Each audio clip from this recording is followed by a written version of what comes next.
he's actually saying, can you concentrate your chi, or your vital energy, until your body becomes supple as a little child's? This is really, he's teaching body awareness. Can you go within, take attention into the body, and to feel that you're alive inside? Can you feel the aliveness in your hands? Can you feel the aliveness in your feet? Can you feel the aliveness that pervades the entire body, takes you out of your mind? Even as you sit here, can you feel that? There's a very ancient Taoist practice, thousands of years old, almost as old as the Tao Te Ching, which tells you you should breathe with your heels up, from your heels upward. It says, can you breathe from your heels upward? Of course you can't, because you can't suck in air with your feet. But it's just, what it's saying is, it is directing attention to your feet, and you imagine that you're breathing from down there. You're breathing through your heels. What that does is, you suddenly become aware, it starts from the bottom of the entire energy field. As I'm breathing in, just simply imagine, are you breathing in from your feet?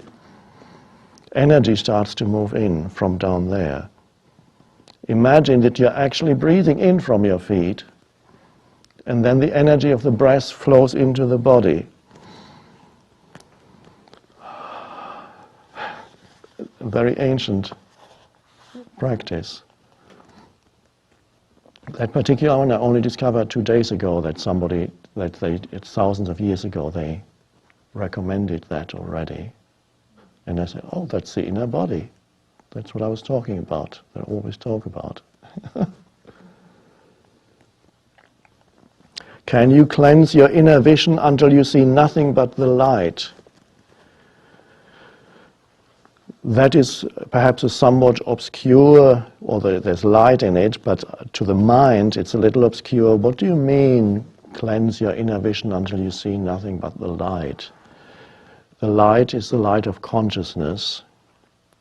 Cleansing your inner vision is to still the mind until you become aware of awareness, until you become aware that you are conscious. And then that remains always there. This entire little chapter is really how to be in the world, but at the same time connected with the source. At this moment, it might be easier if you forget. Don't think of yourself as somebody having a past. Don't think of yourself as somebody having a future. What's left of you right now? Without that, consciousness, just a presence. Not an opinion or memory. That's the light of consciousness, and that's the Tao, really. You cannot grasp it. You cannot make it an object of knowledge and say, oh, there it is, there's the light of I can see the light of consciousness. No, you are the light of consciousness through which everything is seen. You can't see it, you can't grasp it. It underlies everything. It's so there, it's who you are. It's your presence. When I say your presence, is not quite right, because it's not yours, it's you, there's oneness. If I say your presence, then there's you and presence, but language works in that way. It creates duality. And that's what the Tao Te Ching is about, is realizing that that's an illusion.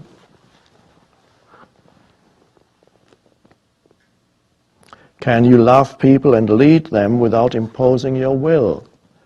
This is imposing your will. In another translation, it's always helpful to look at different translations. It says, can you be without cleverness in this world?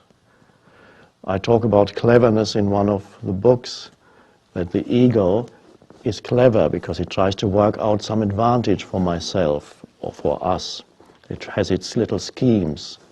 It tries to use people That's cleverness. Politicians are clever, most of them. Very few are intelligent.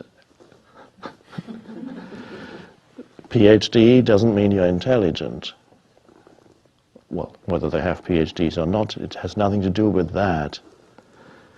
Intelligence is to see the larger whole of all, and then not just act to enhance one little fragment and then be in opposition to the rest of the world of life, but see the totality. Can you be without cleverness? Can you deal with the most vital matters by letting events take their course? That's a very fundamental teaching of the Tao, is not to interfere in the way things are moving.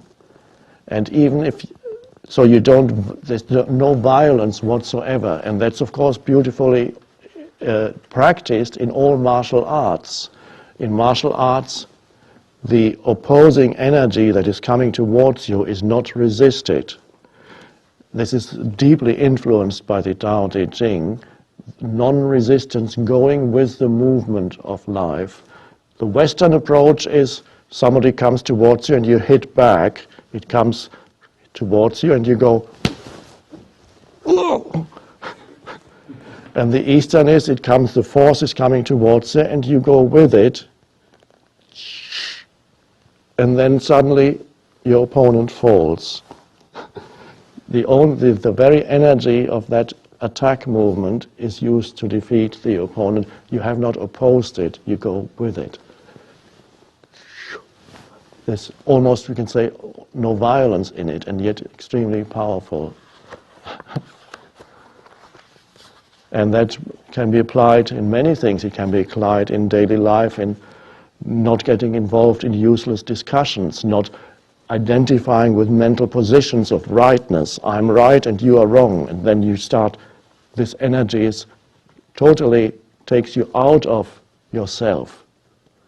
Not engaging in useless discussions, being able to listen in a state of openness to another, not identifying with your opinions, and then opposing somebody else's opinion.